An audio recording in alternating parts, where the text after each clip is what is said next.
আমি কি আপনাদের লাভ হচ্ছে বেশি? লাভ হয় না, কৃষকেরই লাভ হয়। কৃষকের লাভ হচ্ছে না। আসসালামাইকুম, সবাই কেমন আছেন? আশা করি ভালো আছেন।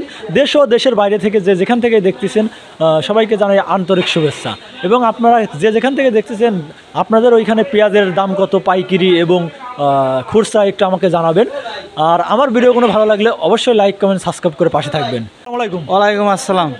কেমন আছেন আপনি? হ্যাঁ আলহামদুলিল্লাহ ভালো। আপনি কি চৌধুরী ট্রেডার্সের মালিক? হ্যাঁ চৌধুরী ট্রেডার্সের মালিক। চৌধুরী ট্রেডার্সের মালিক। আমি তো বাজারহাটে খবর নিয়ে দেখলাম আপনার সবচেয়ে বড় ব্যবসায়ী বাজারহাটে। হ্যাঁ সত্য? হ্যাঁ হ্যাঁ সত্য না? হ্যাঁ, আমরা প্রচুর মাল বেচা কেনা করি, প্রচুর গাড়ি প্রতিদিন 3-4 খান লোড দেই আমরা গাড়ি। আরো মানে আপনারা পাইকারি কিনে প্রতিদিন 3-4 খান গাড়ি লোড দেন? 4 খান গাড়ি লোড দেই প্রতিদিন। কত মন কিনছেন আজকে? আজকে মনে হয় 500 মন। 500 মন অলরেডি কিনে ফেলছেন? 500 মন কিনে ফেলছেন। জায়গায় কত করে কিনতেছেন? আমরা 25, 25.5, 25.5 করে কিনতেছেন। 24 আছে দুই একটা। এই দামে কিনে কি আপনাদের লাভ হচ্ছে? বর্তমান বাজার ওঠানামা করতেছে তো জি। তো গৃহস্থর কোনো লাভ হইতেছে না, পিস ঘাটতি হইতেছে। বর্তমান 4000 টাকা বাজার হলে গৃহস্থর পোষায়। 4000 টাকা হলে গৃহস্থর পোষায়। তাহলে গৃহস্থর লস মানে তো আপনারা লস, ব্যাপারীদের লস। কেনে মুকামে বেশি দাম দিয়ে কেনে, মনে করেন যা বেচতে পারে না। আপনি কি খালি বাজার থেকে কেনেন না অন্য কোনো আড়ত? আমার বাজারে প্রচুর আমদানি, প্রচুর পিস, নিজস্ব আড়ত, প্রচুর আমদানি হয়। এক ঘরে মনে করেন 7-8 গাড়ি মাল আমদানি হয়। আচ্ছা, প্রচুর আমদানি। আপনার জানার মধ্যে কি যে সরকার থেকে বীজগুলো দেয়, এগুলো কি পায়? এগুলো এরকম তেমন একটা সুবিধা পায় না কেউ, মানে ওইভাবে কেউ সুবিধা পায় না। বীজের দাম প্রচুর দাম, 40,000 টাকা কেজি চাইতেছে বীজ। এবার বীজের দামই 40,000 টাকা কেজি। 40,000 টাকা কেজি কোটির বীজ। 40,000 টাকা কেজি যদি বীজ হয়, আর যদি এমনিতে সার বীজেরও তো প্রচুর পরিমাণ সার বীজ প্রচুর দাম। তাহলে এই দাম হলে কি কৃষক বাঁচবে? না না, কৃষক তো মরে যাইতেছে। কৃষক 1 মন পিস ঘরে রাখছে, এখন হইতেছে 20 কেজি 25 কেজি হইতেছে। এটা ঘাটতে কারণ এই পিস ঘাটতি হয়ে যাচ্ছে, পচে যাইতেছে, ঘাটতি হচ্ছে। এটা কি পচে যাওয়ার কারণে ঘাটতি হচ্ছে না শুকা যাচ্ছে? শুকায় যাইতেছে, পচেও যাইতেছে। পচে যাচ্ছে। 1 মন রাখলে 20 কেজি 25 কেজি পিস হইতেছে। আপনি শুধু কি পেঁয়াজি কেনেন না আরো অন্য কিছু? না, বর্তমান খালি শুধু পেঁয়াজি গাড়ি পেঁয়াজ কিনি আমরা। আমাদের বাজারহাটে অনেক পরিমাণ পেঁয়াজ ওঠে। প্রচুর পরিমাণে পেঁয়াজ ওঠে। আচ্ছা আচ্ছা, প্রত্যেকদিন তার মানে আপনি 2-3 করে গাড়ি লোড দিচ্ছেন? গাড়ি আমরাই লোড দিই প্রতিদিন, 3 গাড়ি লোড দিই। কেউ যদি কেনে বেচে আমাদের সাথে যোগাযোগ করতে পারে। আমার প্যাড আছে, আমার নাম্বার প্যাড আছে, প্যাড দিচ্ছি। আচ্ছা ঠিক আছে ভাইজান। এই কাকা এদিকে আসেন, আগে কথা শেষ করে আমরা আপনার নাম্বারটা দিয়ে রাখবো। নাম্বার যদি অন্য যে ঢাকা থেকে বা বাইরে জেলা থেকে পাইকারি দামে নিতে চাই, আপনার কাছে পাইকারি নামে যে কোনো সারা বাংলাদেশ আমরা সাপ্লাই করি। সারা বাংলাদেশ। আপনার নাম্বারটা একটু মুখস্থ, 01734 65 12 33।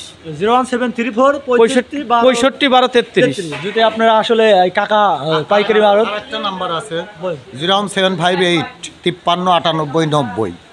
আচ্ছা, 01758 53 98 90। আসলে যদি আপনারা যেখান থেকে ভিডিওগুলো দেখতেছেন, যদি পাইকারি বা কিনতে চান, আমার এই বড় 2 কাকার সাথে যোগাযোগ করবেন। নাম্বারগুলো দেওয়া আছে, আমি স্ক্রিনেও নাম্বারটা দিয়ে রাখবো। কোনো গাড়ি তো মাল নিয়ে আসতে পারে, এবং মাল নিয়ে আসতে পারেন এবং কিনতে পারেন। আমার কাকারা বড় ব্যবসায়ী, এরা হচ্ছে যে নাম্বারটা দিলে এই নাম্বারে যোগাযোগ করবেন। কোনো পাইকারি ব্যাপারী, বড় ব্যাপারী গুলি এগুলো যদি আসে তাহলে আমরা কেনাকাটা করে দিতে পারি এবং আমাদের আড়তে কিনতে পারে। সুযোগ সুবিধা, এখানে মাল কিনতে পারবে, সুযোগ সুবিধা পাবে। ঠিক আছে, ধন্যবাদ কাকা। ঠিক আছে, ভালো থাকবেন। আমি ব্যাপারী এখানে মাল ঢালি। আজকে কিরকম পরিমাণ মাল আছে? আজকে কি প্রায় 100 বস্তা হবি। 100 কি 200 মন হবে না? বেশি হবি। 100 কি 200 মন হবে? 200-র বেশি। ঠিক আছে কাকা, ভালো থাকবেন। আজকে আসলে 100 বেশি, 200 মনের বেশি টাকারা এখানে মাল ঢালেছে। সেটাই আজকের ভিডিওতে দেখানোর চেষ্টা করলাম।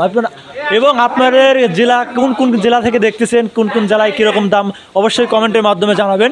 আজকে পেঁয়াজ প্রচুর পরিমাণ কেনা হয়েছে এখানে এই হাটে, সেটাই দেখানোর চেষ্টা করলাম। আসলে ঘরের ভিতর অন্ধকার থাকার কারণে একটু আলোর সম্ভাবনা নাই, এই জন্য ভিডিওতে একটু ভালো ক্লিয়ার দেখানো যাচ্ছে না।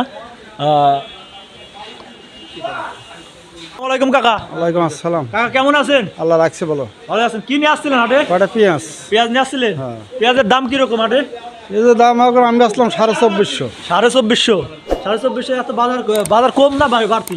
মোটামুটি ধর আর কাটে বেচলাম কত 2350, আজকে 2450। মানে 100 বাড়ছে। 100। মানে এই দামে কি আপনাদের লাভ হচ্ছে বেশি? লাভ হয় না, কৃষকেরই লাভ হয়। কৃষকের লাভ হচ্ছে না? কৃষকের লাভ নেই। সার বীজের প্রচুর পরিমাণ দাম। আমার দাম হয়েছে সব। এই দামের ভিতরেও যে আপনারা আবাদ করছেন, গত বছর কয় বিঘা লাগাইছিলেন? গতবার আলি বীজটা মুড়ি কাটাতে ছিল 12 বিঘা, 12 বিঘা। এবার কি 12 বিঘা লাগাবেন না বেশি আর লাগাবেন? আশা আছে 12-14 বিঘা। 12-14 বিঘা লাগাবেন।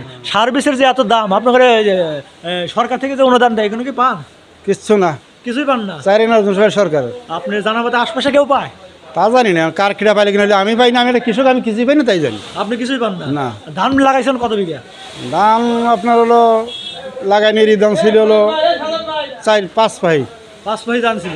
ঠিক আছে কাকা, ভালো থাকবেন তাহলে। আসসালামু আলাইকুম। আমরা আসলে কাকার সাথে কথা বলে রাখলাম, মাত্র পিস ঢাললো, একদম দেশি পিস, একদম দেশি পিস ঢাললো, সেটাই ঢালানো দেখাচ্ছে আজকে। আমাদের এই প্রচুর পরিমাণ পেঁয়াজ ওঠে বাঁধের হাটে, সেটাই দেখানোর চেষ্টা করলাম আজকের ভিডিওতে। যদি আমার ভিডিও কোনো ভালো লাগে অবশ্যই লাইক কমেন্ট সাবস্ক্রাইব করে পাশে থাকবেন।